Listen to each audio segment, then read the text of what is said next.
must go. Who could imagine I'd be wandering so far from the home I love? A Mahsiddha in Mahayana Buddhism is an ideal person who has managed to attain a certain level of realization. And that realization is a product of not just practice, but also study and contemplation, things of that kind. So a Mahasiddha, in short, would be somebody who is rather unconventional, quite provocative as an individual,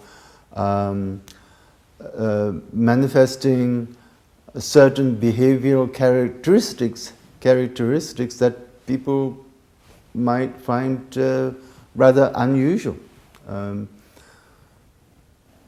But that's not what makes the Mahasiddha a Mahasiddha.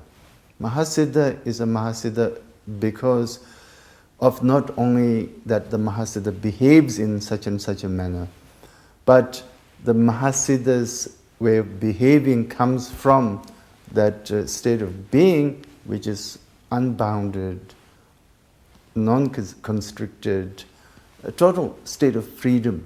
Really, that's what we would say in Mahayana Buddhism. In other words, that state of being goes beyond our karmic causal mechanism. In Buddhist way of thinking, we operate from many different layers of being. So on the surface, we are subjected to causal mechanism. So what we think, what we believe, and so forth, result in certain behaviors that either bring positive or negative results. But if you go deeper and you reach that level where you're unbounded, then you may still behave, but that behavior does not come from that state of being boundedness. It's not karmically motivated. It's not the karmic impulse. It's not behind what one is doing or thinking, or even in terms of interacting with people, it does not come from that particular level of being. So Mahasiddha is such an individual that can be in that unbounded state. Mahasiddha, may be somebody who can be in that state all the time, in which case that particular individual would be either like a Buddha or very close to it, close to the Buddha, being a Buddha. But there may be a Mahasiddha who is occasionally, who is able to sort of occasionally go into that mode. But in other contexts may not be. So there's that possibility as well. And I think people should recognize that and not think just because somebody or other is a Mahasiddha, then that individual has to be totally flawless, has to have impeccable character and behavior and personality and so on and so forth. All the things that we want to project onto a saintly kind of figure, which in many instances may not be there anyway, from what we can gather in reading their life stories and so forth. But the Mahasiddha behavior is based on what we were discussing before in terms of crazy wisdom. So I think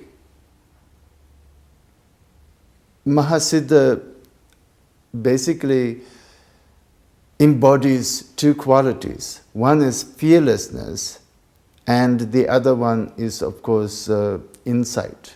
So Mahasiddha is not afraid to do things that is going to be challenging, that is going to be upsetting to people, that's going to be disturbing to some. But on the other hand, doing it not out of psychotic, sort of suffering from a psychotic episode or something like that, but in order to really sort of demonstrate what people are capable of achieving.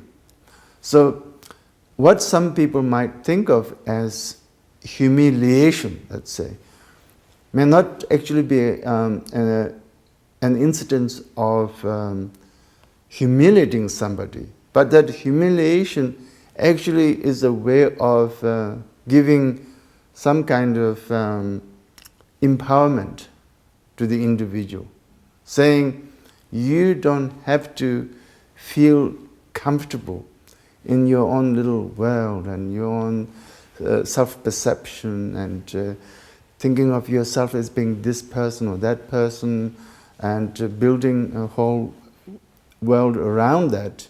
But drop that and you can be much more. So why don't you just then get out of it? So often, gentle words and sort of comforting comments and praises and whatnot may not work for some people.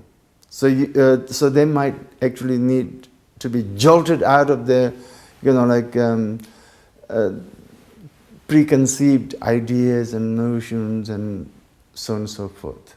So it may be about complete self-loathing or total sort of obsession with one's own self-aggrandizement, things like that. So I think that's what Trungpa Rinpoche wanted to show, how to break through that, because after all, those two sides are the two sides of the same coin, so to speak.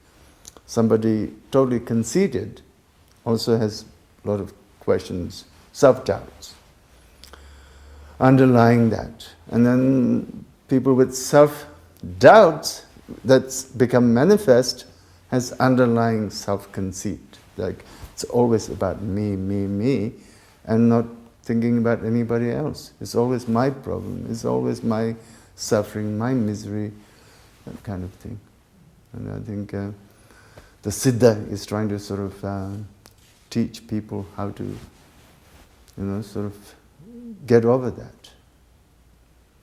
I think a lot has been said about Trungpa Rinpoche and drinking, and Trungpa Rinpoche is not alone. Of course, in this, some other lamas also have been accused of doing the same thing. But what we have to realize is that drinks did not necessarily kill him. I mean, I think if drinking did kill him, then he had weak constitution. I mean, people drink and they live forever. Not forever, but they live up to be like in their 90s or even live over the age of 100 or something like that. People who drink consistently. I think the idea of Mahsiddha and drinking and the things of that kind, it really has to do with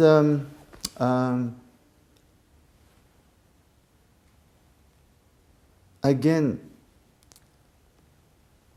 not planting your foot firmly either in the material world or the spiritual world, and trying to go beyond both, and taking that leap into the abyss, as I mentioned before.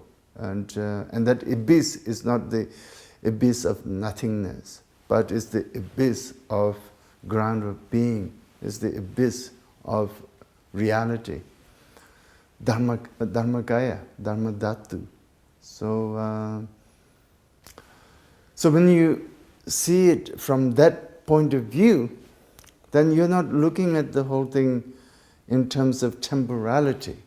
The fact that Trungpa Rinpoche only lived to be 47 years old or whatever is relative. You know, his own being, his own presence transcends that, and that's the Mahsiddha idea, you know, the Mahsiddha presence. So, how long he lived is not the issue. How he lived and what he was, not in terms of his, you know, sort of success as a teacher, in terms of gathering students and whatnot, but in what he was able to attain as a spiritual teacher, as a guide, as a guru, as a spiritual mentor or mentor, you know, then that's what we should be looking at, I think. People do not seem to have any problems seeing Christian priests drink. You know, you actually some of the best wines are made by Christian priests. You go to the vicarage to get your best wine, but when it comes to Buddhism, the preconceived notion that people in the West have is that Buddhists should not drink. Buddhists should not eat meat. Buddhists should not do this. Buddhists should not do that. But that kind of preconceived notion, really, people should try to overcome. It's a bias. It's not founded on reality. There are Buddhists who eat meat. There are Buddhists who smoke cigarettes. There are Buddhists who do eat meat and so on. But they're more comfortable with Buddhists who smoke dope than eating meat or drinking alcohol or something like that. I'd be wandering so far from the home I love. Who could see that a man would come who would change the shape of my dreams? Helpless now, I stand with him